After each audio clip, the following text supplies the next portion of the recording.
This month on Focus Black Oklahoma, learn about a Louisiana community's battle for environmental justice against an Oklahoma natural gas corporation. Understand more about revitalization plans for the Greenwood District led by Jonathan Butler at Partner Tulsa. Travel to Atlanta where the first HBCU Chess Classic was led by a Black Chess Grandmaster. And hear about Oklahoman Dylan Pena, a renowned makeup artist and founder of his own skincare line. Explore Nova Wright's new collection that is part eco-poetry and part memoir. And review Tulsa artist fellow Caleb Lindsay's latest album with Carlos Moreno. All this and more on Focus Black Oklahoma.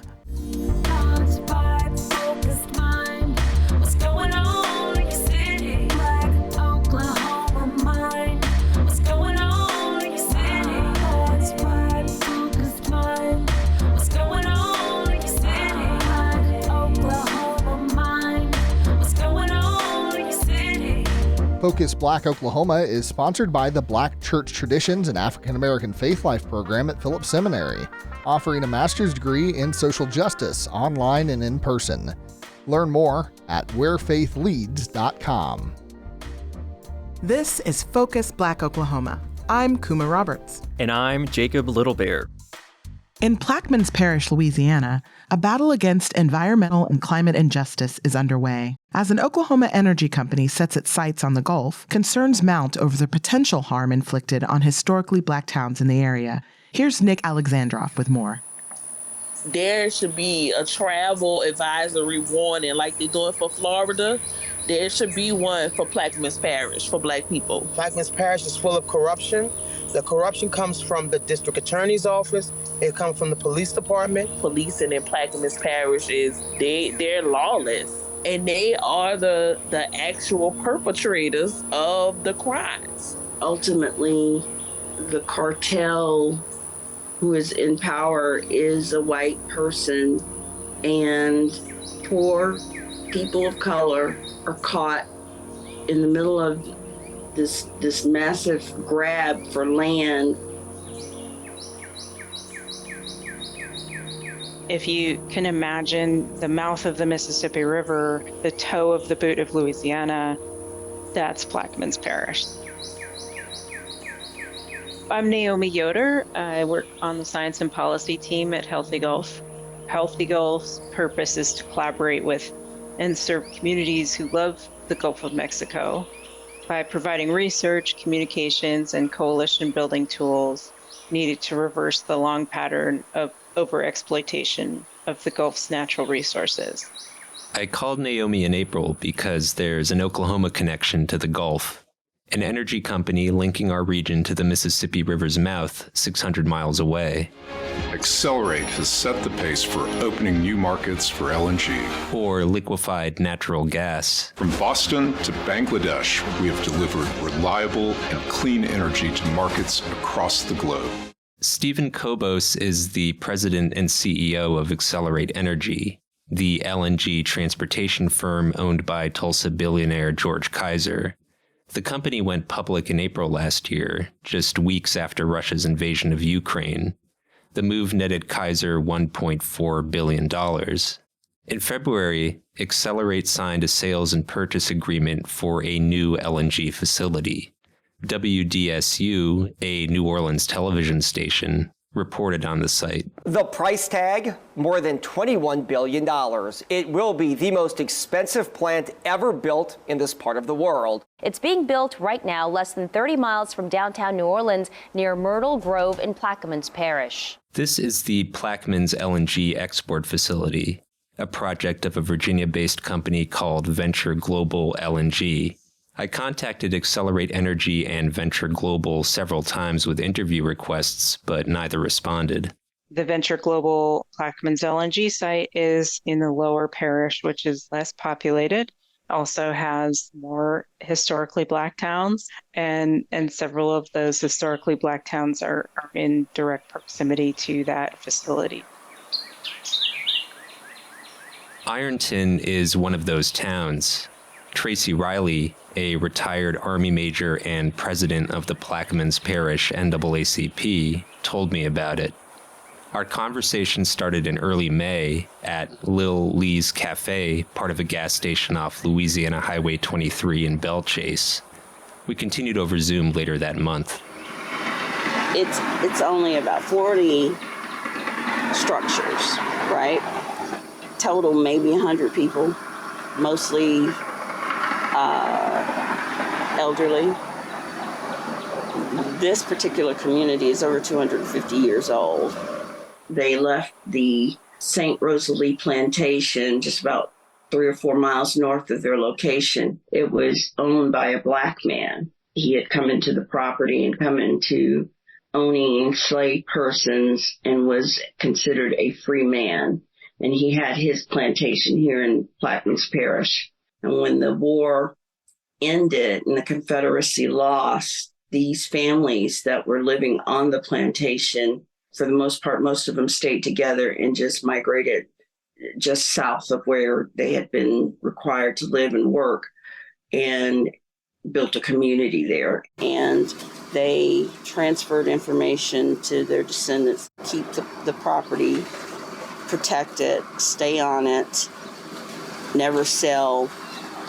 And that was a big deal for newly freed enslaved people because we had no place to go. I'm Melissa Washington. I am a resident of Ironton, all my life. I grew up there. My family's from there and everything. Going through with the hurricane and stuff like that, we've been displaced since 2021, since Ida hit. Hurricane-force winds making landfall in southeast Louisiana. You can feel how strong these winds are.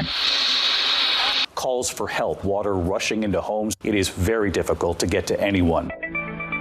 It is a story you'll see only on 6. WDSU's Shay O'Connor live to tell us the storm is bringing light to a decades-long fight with leaders regarding their infrastructure development. Shay? Of all of the towns that I've actually traveled to in the wake of Ida, we'll start with that. Ironton may have been the worst devastation that I've seen. Ironton's levees, never properly upgraded after Hurricane Katrina in 2005, failed to hold back the inrushing river. The water pushed caskets from their burial sites, floating them across the town. They don't care about Ironton like that at all because it's a bunch of black people. We still not home.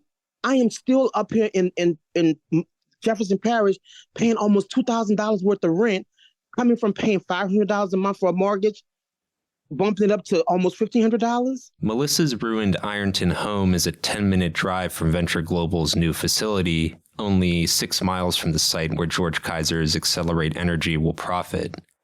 For Naomi Yoder, this nearness and the contrast between the two places shows that for coastal Louisiana, environmental injustice and climate injustice are deeply interlinked. This big, massive gas plant in southeast Louisiana, it's not even providing gas for local residents, right? Like, it's not for people there. It's for export. You can build a massive facility for this gas export, but you can't build some houses.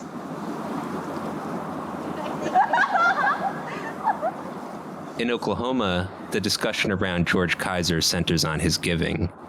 The Tulsa World, after his Gathering Place Park opened along the Arkansas River in 2018, said Kaiser had to be the Tulsan of the year and that he might be the Tulsan of the century. Critical takes have the same focus. Michael Mason's 2020 article, The Kaiser System, spotlights the complications of big philanthropy in a small city, while suggesting Kaiser is among the better of the world's billionaires. What's missing is talk of how Kaiser makes billions from oil and gas. The Tulsa World's database returns just 13 hits for Accelerate Energy, for example, and most of these amount to press releases. Oklahoma's major investigative outlets, Frontier, NonDoc, Oklahoma Watch, have never referenced, let alone discussed, the company. But Kaiser's decision to profit in Plaquemines Parish brings up disquieting parallels between, say, the displacement of blacks in southern Louisiana today and in northeast Oklahoma a century ago, between rooted inequities in both places now. What we fight on a daily basis, we fight for justice, we fight for a voice. Tracy Riley, the NAACP president, told me. We fight for our freedom. And I mean literal freedom to stay out of these cages. And it's all connected. These developments directly impact poor people and people of color. I'll address these impacts, the costs of a project Louisiana officials deem a major source of hazardous and toxic air pollutants next month. For Focus Black Oklahoma, I'm Nick Alexandrov in Plaquemines Parish, Louisiana.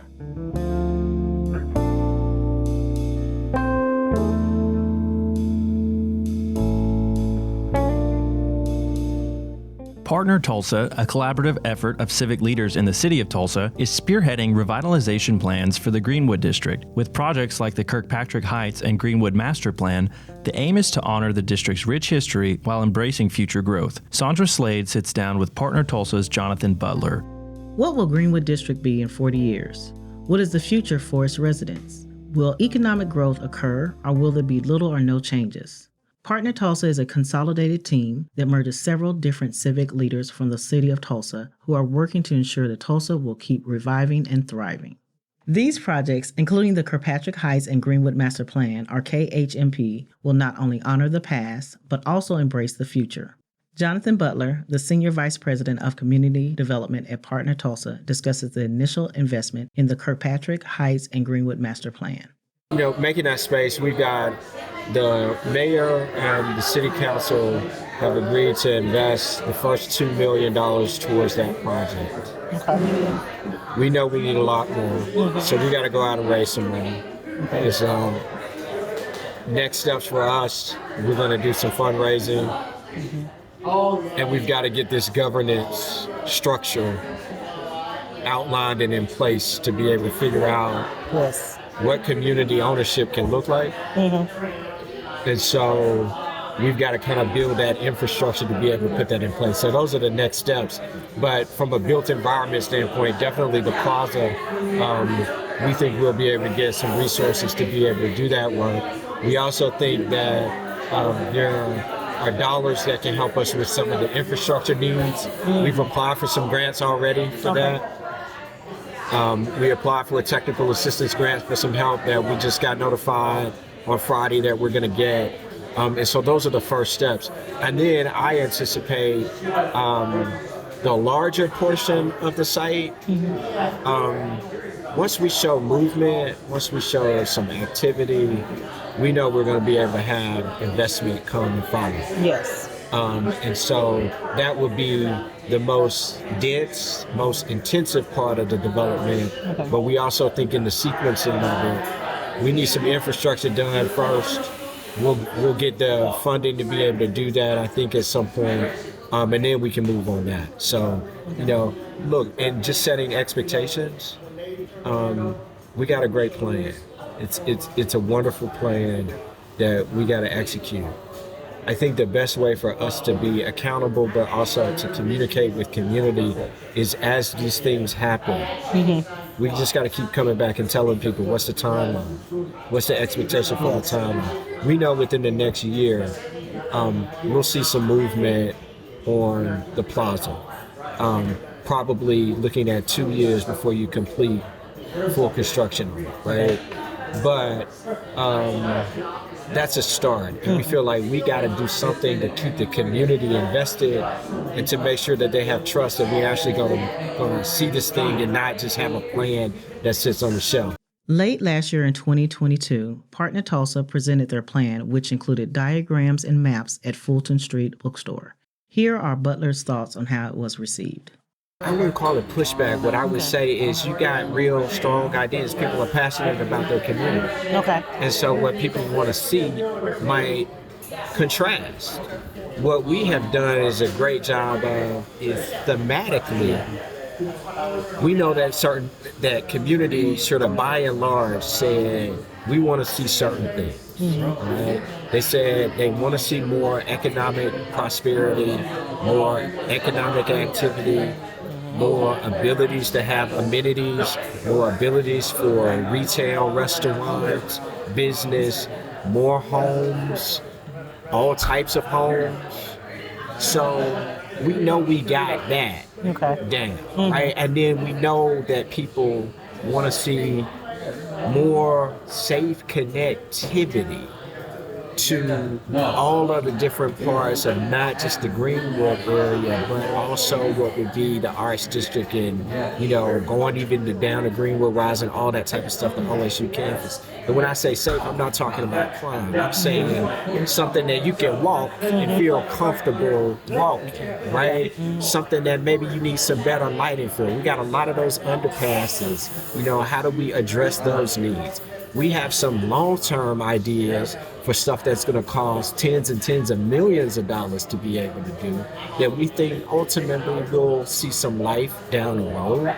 But in the interim, what can we do to make things more connected and make people feel more connected? And so you feel safe, like you can push the strollers and you can walk and not feel like, some traffic might be in play and stuff like that, right? That's what I mean by safety, not something in terms of like thought processes of how they label us traditionally in Black communities. No, none of that, right? This is not an area that we're contemplating those types of things. So that's what I think. I think if we can, make the investments that cities and states, federal governments are best at doing with regards to infrastructure needs. Revitalizing the festival area on Greenwood Avenue near Vernon AME Church, where the Legacy Festival and Juneteenth events are held, is of particular interest to Partner Tulsa. There is not a formal amphitheater for these events, something Butler would like to change. You got the Greenwood Plaza, that the opportunity to formalize that space and make it something, really, really outstanding, open air, outdoor venue that's also flexible. We know people will say, well, you got something like Guthrie Green close in the Arts District. This ain't gonna be Guthrie Green. This is gonna be bigger, it's gonna be better, it's gonna be more fabulous. But I think I look at it as an opportunity not to just do the traditional things that this community has done in that space, but this is our opportunity to host, national acts, and just frequent the space as if it's a park, just on a regular. To use it, to actually utilize it, yes. Right? And so we can do something that is functional and fabulous.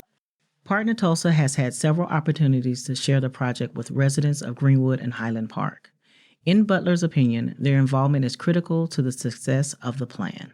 Part of resident involvement in the process has been great in the sense that we've been very intentional about reaching out to neighborhood and the people who live. And so I was asked a question earlier about how we did that.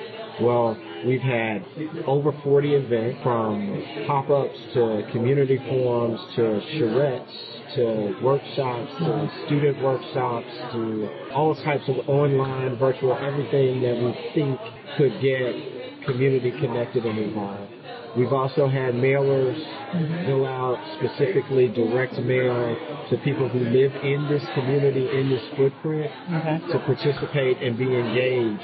And we've done some door-to-door with community partners that have helped assist in making sure that we contacted residents in that way. So that's important, that residents are not just involved in the planning process, but we also create an environment for them to be involved in the future, the development, not just their voices, but also how can they benefit, everything from people who might be workers to people who might be builders to people who might ultimately, let's say you already have a home in the community, you might upgrade to another home, or you might go to another home or a place in this area.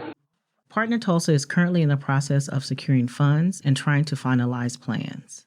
I was not shy about leaning into, this was land that is the byproduct of urban renewal practices and policies that government had a hand in producing. I think, therefore, it's important for government to be just as integral in making sure that this property is returned to community that it was taken from. And so I think that is the other part of this project that is extraordinarily important to me. I know that it's not going to be easy trying to figure out the right way and the best way to make sure that property gets back into the hands of community, and then what that looks like from both public and private interest and communal interest. But that is also at the heart of what this project is all about. So it's not just the planning and vision to get us there, it's also how do we make sure that there's a community governance structure, something that is community-led at the end of all of it. For more information about and to contact Partner Tulsa, please visit www.partnertulsa.org. For Focus Black Oklahoma, I'm Sondra Slade in North Tulsa.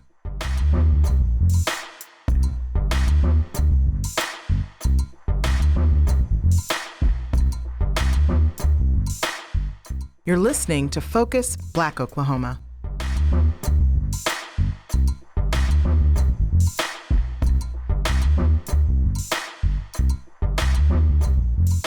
For a long time, historically black colleges and universities have been actively competing in sports leagues and tournaments, particularly in basketball and football, but the development of the HBCU Chess Classic marks a new era for the HBCU community. This first ever chess competition, which promotes black achievement in science, technology, engineering, and math, or STEM fields, was led by students and the first Black Chess Grandmaster, Maurice Ashley. Jasmine Bivar-Tobie has details. Historically black colleges and universities, or HBCUs, have engaged in athletic competitions since their inception in the early 1900s. Most of these competitions have been largely focused on popular sports like basketball and football. The most widely known of these events is the HBCU Football Classic, which consists of more than 20 games hosted by different schools throughout the season, all boasting their own theme. Formally, Classics started in the early 2000s. 2 decades later, the first HBCU Chess Classic, led by students and the first Black Grandmaster, is making history. And welcome to Atlanta. If you don't live here currently, thank you for being here. Maurice, thanks for the introduction. Thank you for being an awesome individual that helped put this on with Alan and Shania here behind me. I am just so thankful that this is the inaugural HBCU Classic for chess, and you guys are here on the first, but not the last, and not the only. You guys will continue this going on because this will become a great tradition. I'm excited to see what comes of it. I like to see the competition, see the camaraderie, but put it on display of Black excellence and STEM. Mayor Andre Dickens addressed the crowd and players during a quick lunchtime recharge on April 22nd at the inaugural HBCU Chess Classic hosted at Morris Brown College. Chess players, ranging from college students to community members, chess coaches, and aficionados, filled the 2-story Dr. Gloria L. Anderson multi-purpose complex. Teams spread about the building to discuss strategy while they recovered from the highs and lows of the tournament. Both Howard and Hampton, 2 of the most widely recognized HBCUs, brought teams. Here, a member of Howard's B team, Sajid, finance major, talks about his hopes for chess and Black youth. This is my first tournament ever. And it's crazy that it's within months of me really taking chess serious. So this is crazy for me. And B, it really speaks to the future of Black chess. In Armenia, chess is a required subject for all students from the age of 6. So chess is pushed in Armenia. So there's a lot, the chess over there is very well. But chess isn't really pushed in inner cities and all that stuff. So they push a lot of Black youth towards sports, and I understand the drive towards it, but we're more than just that, and to give them more angles and we can have another Maurice Ashley soon in 5-10 years, it would just be phenomenal. Maurice Ashley is a Jamaican-born American chess player. In 1999, he earned the title of Chess Grandmaster. The Grandmaster is the highest designation awarded by the International Chess Federation, the governing body of international chess competitions. Once the title is earned, it is maintained for life. Criteria for this title are strict and include playing in tournaments with grandmasters from other countries and scoring a tournament performance rating of at least 2,600. Maurice grew up in Kingston, Jamaica, amongst competitive siblings. His brother is a 3-time world champion kickboxer, and his baby sister is a 6-time world champion boxer. As of today, there are 1,796 grandmasters in the world, of which 4 are Black. Back in 1999, and my goal was just to become a grandmaster. Of course, I wasn't unaware of the fact that there were no people who looked like me who had attained the title. So it made a difference in terms of the world, just looking at the accomplishment, being able to impact young people in the game as well, young kids who would look up and see a person like myself having blazed the trail. There's still not a lot of us in the game, particularly in the sport at the highest level. So that's something that I definitely want to see have happen. It's coming. It's happening. Maurice is dedicated to passing the torch. In his home country, he is working with the Minister of Finance to ensure a development of a future grandmaster from Jamaica. Listen as he shares how this chess classic idea came from HBCU students. Proper history of this is last year, a couple of youngsters, particularly one, Shania Francis is her name. She goes to Spelman. She reached out to me and said that they want to start a chess club at their school. She's at Spelman and the AUC itself, which includes Spelman, Morehouse, and Clark. And they didn't know exactly how to go about it. She reached out. I was excited to hear that HBCU was creating this new club, and they call themselves the Black Odyssey Chess Society. So I said, let's talk. We chatted. I got them connected with some coaches in Atlanta. So they started doing that. At our next meeting, they said things were going well. What else could they do? And I suggested the idea of a tournament. And thankfully, Shania and Alan Cohen, who heads up the effort, great seniors, saw the vision and started working on it. And then they came back to me and said, we want to do it. Students Shania Francis and Alan Cohen, graduating seniors at Spelman and Morehouse colleges, respectively, reached out to Maurice to get advice on how to encourage more Black college students to play chess, and the idea to host a chess classic sprung to life. We kind of just thought about it, like, let's do an HBCU Chess Classic. And it's crazy because we actually, like, as we did more research on it, Howard tried to attempt to do it in 2020, but then COVID happened. And so theirs was just like a regular, like, you know, HBCU tournament open to everybody. And we kind of just thought one day, like, how can we make this like a history, like a historical event, like a big event, including all the chess figures, and like bringing everyone together for that history and chess moment. There are tons of, you know, white-centered tournaments. You have the Pan Ams, you have other, you know, various collegiate tournaments, but there's been nothing that has ever showcased the HBCU. There's nothing that has showcased the Black student, as a result, the Black thinker. As a result of that, you know, we wanted to showcase that. We wanted to ensure that we have this platform. Second-year students Christian Beckley and Charles Lindsay Jr., members of Hampton University's newly established chess club, talk through their connection to chess. First, we hear from Christian, then Charles.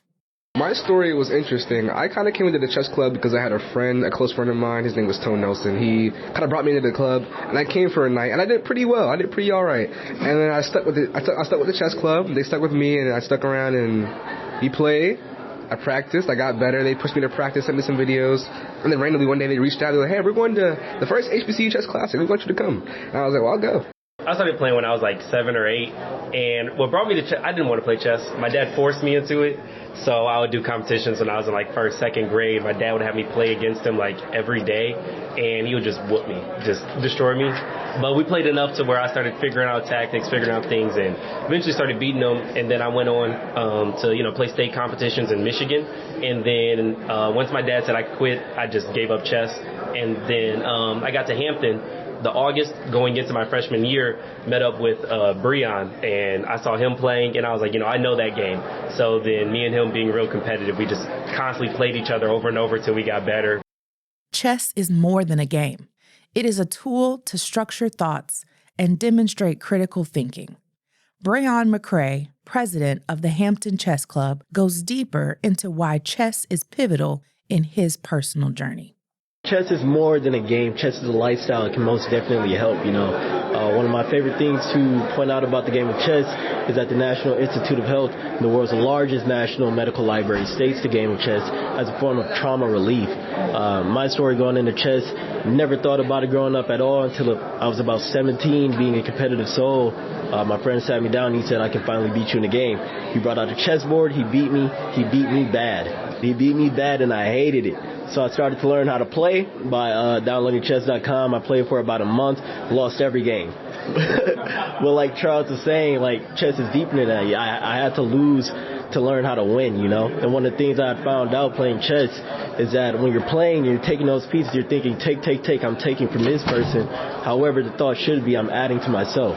You know, and it's a big thing like that because chess can help with daily organization, time management. I have ADHD. Chess really helped with that as well, just the organization of my thoughts, you know. And chess can get very addicting as well, you know. That's why I played going into college, because when I closed my eyes, I saw the board. Going to sleep at night, I was thinking of lines, you know. And chess is just that fun of a game. It really helped when it comes to COVID as well, during that quarantine time where a lot of us were socially distant.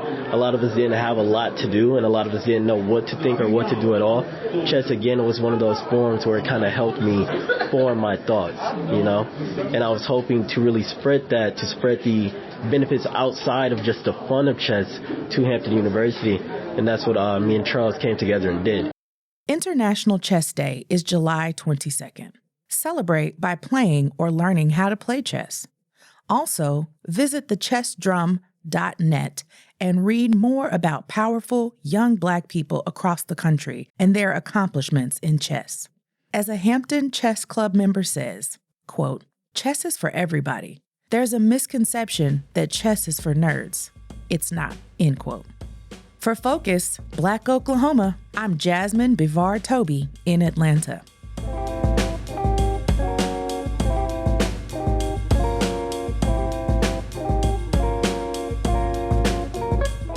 If you've ever seen a cover of Vogue or GQ magazines, you may have seen Dylan Pena's work.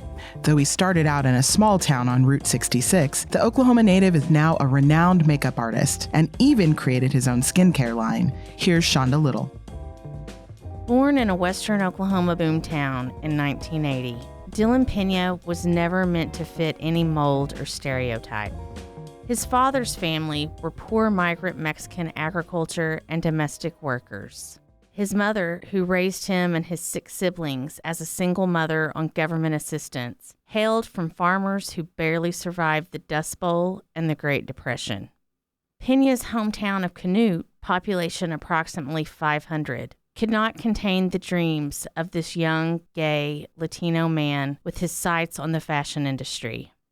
Today, Pena is an independent celebrity makeup artist who works with artists ranging from Beyoncé to Mariah Carey to Johnny Rotten of the Sex Pistols. He has fashioned top models for Victoria's Secret and Nike. His skincare and fragrance brand, Leland Francis, has been featured by the New York Times, Cosmopolitan, and Goop. His company's name is in honor of his late great-grandfather, an everyday reminder of Pena's humble beginnings that inspired him to reach for the stars. I am originally from Canute, Oklahoma, where I graduated in 1999 with 25 students. If you are not familiar with where Canute, Oklahoma is, it is halfway in between Oklahoma City and Amarillo, Texas. It's closer to Elk City than it is to Clinton, and Route 66 runs through it. There's a famous sign there for the Cotton Bow Motel, which is kind of iconic and still iconic today. When I graduated in 1999, I want to believe that the census was around 300 to 400 people. When I lived there, there was a handful of churches, a liquor store, 2 bars, and a restaurant, maybe 2 restaurants, and then a gas station and a couple of propane and filling stations. After Pena's parents divorced, his mother moved him and his 5 siblings to the old farmhouse built by his maternal great-grandfather. His paternal grandparents were an incredible influence. I spent many of summers with my Mexican grandfather working the fields for my white grandfather. From the age of 8, I grew up chopping cotton all summer long. And that's how I would earn my money to pay for my school supplies for the next year. So if I wanted a new pair of shoes, I had to work all summer long in order to earn those pair of shoes with the paycheck that I received from my grandfather from chopping cotton. At the same time, Penny was struggling to come to terms with being gay in a tiny, rural, conservative community. Sports was king in a small town, but he didn't fit in there. Art became his outlet. I had always grown up painting. I was very artistic in high school, and it was something that I really wanted to do and continue on later in life. My mom raised us as a single parent, and she couldn't afford to help pay for my college. So all of my education was fronted by me, and I didn't want to go in debt and take loans. So I actually had to work hard to pay for my college while I was going to college. Pena quickly realized that the traditional college route was not for him, but his heart still longed for a career in art or fashion. His sister encouraged him to go to cosmetology school, but he also got a job at a high-end cosmetics store in Nichols Hills. Growing up in poverty made Pena willing to take risks. One of those first big gambles came when he applied for a makeup counter position for an award-winning company. That move would change his life. I remember walking into Neiman Marcus, not knowing what I was doing, filling out an application. I got an interview, and the person that gave me my interview is still one of my really good friends today. He tells everybody that I showed up in sweatpants. Look, I came from a small town. I didn't know that I should have wore a suit to interview for a job at Neiman Marcus in North Park in Dallas, Texas. So I showed up in what I thought were black pants, black nice pants, because they were from Banana Republic, which was kind of the hot thing at that point. Later, he tells me that he almost didn't give me the job because I showed up in sweatpants. They weren't sweatpants. I will take that to the grave. Pena was hired for Bobbi Brown Cosmetics at that point and quickly rose through the ranks to eventually become one of Brown's assistants. He moved to New York City with nothing but a suitcase and one paycheck. While working with top models, he saw a need for natural skincare that started as a gift to his clients. He also went out on his own to freelance for celebrities. How I wanted to create a face oil to give to people as I was doing their makeup that would help prep their skin for makeup without causing the makeup to slide off. Pena was connected with industry experts and chemists within the field. His inspiration came from the holistic diet he ate as a child before that had even become a trend. Me using only plant-based products within the Leland Francis line is probably a product of my upbringing. We were eating organic before we knew what organic was. We also knew that we needed to respect our land, and still today, it's something that's deep within me. Pena's beauty line has expanded from its face oil to include fragrances, candles, and body oils. Several products are named in honor of his grandparents and great-grandparents. Although he works with top artists and brands and has received positive reviews from top fashion magazines and publications, he remembers his roots. Kai Vinson, who originally hired him for the Bobbi Brown makeup counter at Neiman Marcus, admires this. Vinson has 28 years in the industry and is currently Global Vice President for Makeup by Mario.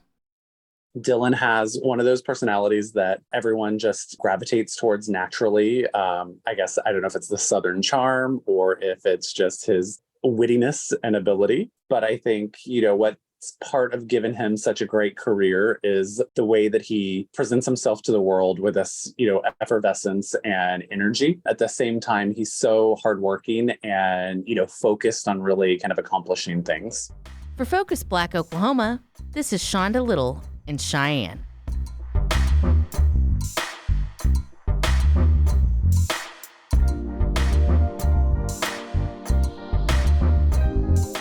In the center of Tulsa's Greenwood District, where the echoes of history are still audible, Nova Wright's literary work, Little Wife, The Story of Gold, is more than a mere collection of eco-poetry and memoir.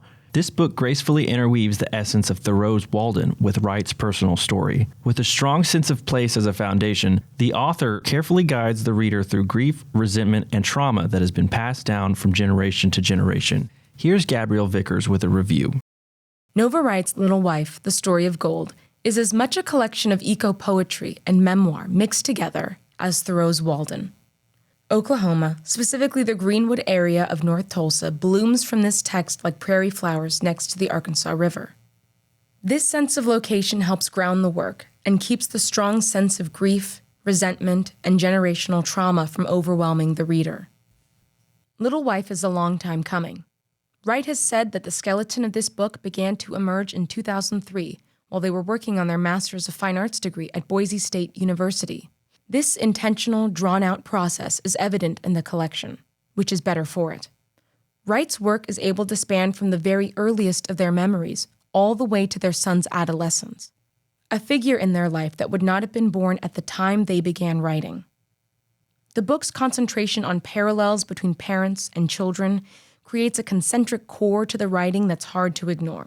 The poet has described the pieces in this collection as feeling as though they came from somewhere else, a place from inside them, or outside even, whispered to them, then shouted as the pace of their writing increased. This other place, the other voices, are perhaps best demonstrated by the 4 narrators represented in the book, differentiated by distinct fonts and perspectives. These voices are listed near the front of the book as narrator, self, ancestral chorus, Wright's mother, or mama, and a bolded, unconscious future self. The 4 figures evoke the uneven plane of memory and trauma as Wright attempts to muddle through the gaps and rewritings of their childhood experiences. During the book's release party, hosted by Tulsa-based publisher the Calliope Group at the Alt Room, the author said that as these works trickled from them, it became clear that they were telling themselves their own story. They were plucking softly at their own memories, doing the work to not only remember, but to process, and most difficult of all, make meaning. Even those parts of life that one couldn't remember are up for reinterpretation. Wright remembers their birth. Quote, "A woman has mother and husband and immediately baby in sanitized room. What did her face look like? I assume it was big." End quote. Readers will find themselves pulled through the inevitable cycles of generations. Past is present is future, especially punctuated here by the multiple narrators. Wright watches their eyes fade into Mama's skull, a haunting image, and witnesses their own mental health struggles grow inside their young son. This collection covers much ground: sexual assault and rape culture in the Black community, environmental ruin and its unevenly distributed adverse health effects, discovering one's queer identity, grief, parenthood, and more. But Wright is able to balance it delicately. The Arkansas River is as much a piece of their family's downfall as the death of the author's mother. Girls are dandelions. Cigarettes are weapons. Their personifications work as a form of periphrasis, abbreviating seemingly disparate themes and events to point out their close associations in Wright's life. Through evocation of the surreal and the poem's focus on the outer limits of grammar and language, Wright shines. There is a person to be found in this brief, shining collection. This work stands as a confident, measured meditation on truth, and how it lies somewhere between memory, the act of remembering, and the immediately lost reality of the events of the past. For Focus, Black Oklahoma, I'm Gabrielle Vickers in Tulsa.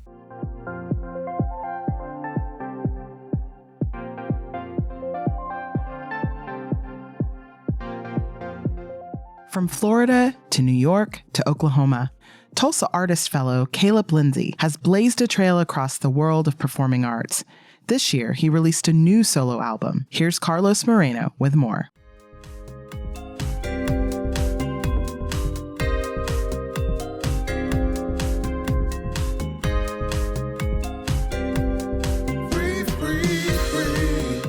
Caleb Lindsay's latest album, Not Ready to Say Goodbye, opens with church bells turned into a club beat for the song Free, Free, Free. It was kind of like the jumping off point, but I was mainly talking about, because I grew up in the church, and then of course I know the party life too, But I always felt like the common thread with the church folks and the sinners is that everybody was searching for some form of utopia or euphoria feeling. And so you would seek that if you was going to church singing, clapping and trying to get the Holy Ghost, or if you out drinking or smoking weed, like you're trying to get to this other level place where it seems like nobody is satisfied. Exploring people's complex layers, their inner lives contrasted with outer emotions and drama, is the theme that runs through this new 16-song collection released in March of this year. The album jumps around between moods, styles, and sounds, but never feels scattered. Lindsay, a Tulsa Artist Fellow, is grateful for a stronger voice, which he credits to taking better care of his health.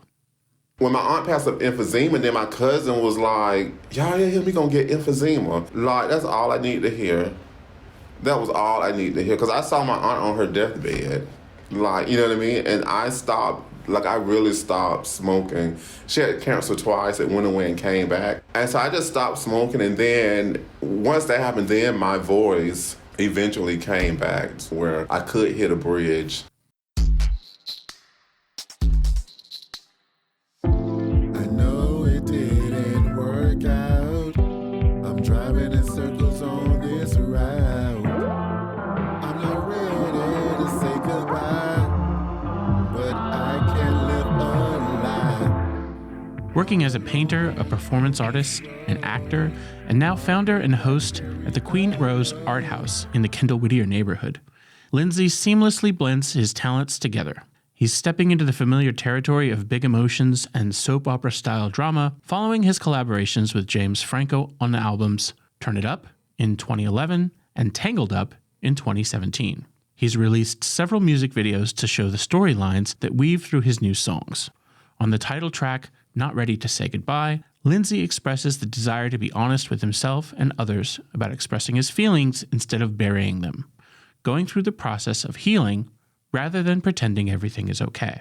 It was this thing where, like, I was saying I didn't want to feel, but then when my mother passed away, I went through this period where I couldn't connect with anybody. Like, I was just like, gosh, I can't connect. Like, I don't feel, like, it was like nothing. Then I was like, gosh, I'm going to go through the rest of my life. You know what I mean? Like, not saying I don't care, but, like, really feeling the range of emotions. But then when they started to come back, like, I didn't necessarily want the negative stuff that I was, like the loss that I was feeling, you know what I mean? Like, and so sometimes I just sit with it and kind of just go through it. Like, it was like no way around it. Still no way around it. And so that's what a lot of the album was, me dealing with grief. And then I also went back and re-recorded some songs from my previous album.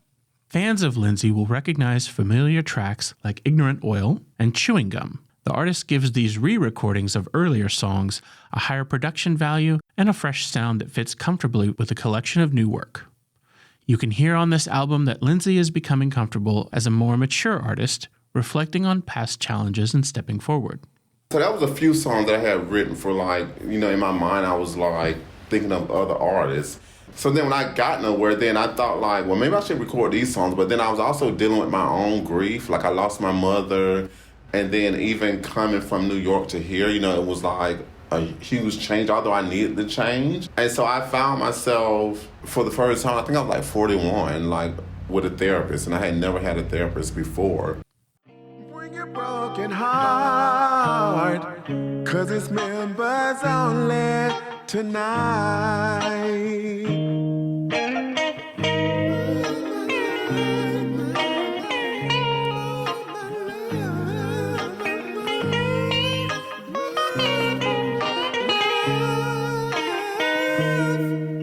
From dance beats to piano ballads to the blues vibes in Members Only to a Tulsa Sound styled cover of a Dionne Warwick soul standard, Walk On By, the songs on the new record are as varied as the characters Lindsay plays in the YouTube videos that made him famous.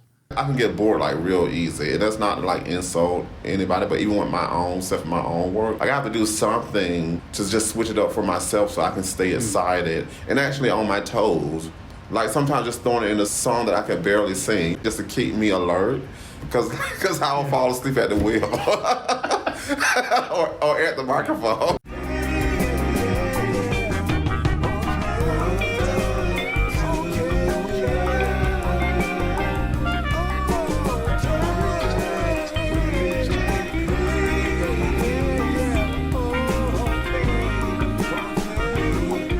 can find Caleb Lindsay's Not Ready to Say Goodbye on Spotify, but listening to these songs isn't enough. You need to watch the music videos on YouTube to get the full experience. Meet the characters Kay and Taiwan and see the drama that unfolds, which is full of heartbreak, miscommunication, and love triangles.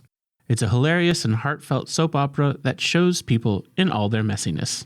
Because I think humans, although we performing this, but sometimes humans are just over the top, just out of control. You know what I mean? It's just into the point where it's just like, are you serious? You know what I mean? We get, but that's why I always feel like that type of stuff rings so true. Because like sometimes you just think, okay, like this is too much, but then you actually see it happen in real life, and you just like, wow. Right. Yeah, like that's over the top, but then my auntie's over the top. Yeah, exactly. You can find the videos from the album on YouTube at KK Lindsay, KKLINZY. For Focus Black Oklahoma, I'm Carlos Moreno in Tulsa. Would you like to pitch a story to FBO? Or work with us as a correspondent? Please email us at contact@focusblackoklahoma.com. Focus Black Oklahoma is produced in partnership with KOSU Radio, Tulsa Artists Fellowship, and Tri-City Collective. Additional support is provided by the George Kaiser Family Foundation, the Charles and Lynn Schusterman Family Philanthropies, and the Commemoration Fund. Our theme music is by Moffett Music. Focus Black Oklahoma's executive producers are Karesh Ali Lansana and Bracken Clark. Our associate producers are Smriti Iyengar and Jesse Ulrich. Our production intern is Sheridan Jenkins. You can visit us online at kosu.org or tricitycollective.com/Focus Black Oklahoma and on YouTube at Tri-City Collective. You can follow us on Instagram and Twitter at Focus Black OK. You can hear Focus Black Oklahoma on demand for free at kosu.org, NPR One, NPR.org, or wherever you get your podcasts. KOSU Business Circle memberships are ideal for small businesses looking to support public radio and get a little bit of airtime. To learn how your business can become a member, email development@kosu.org.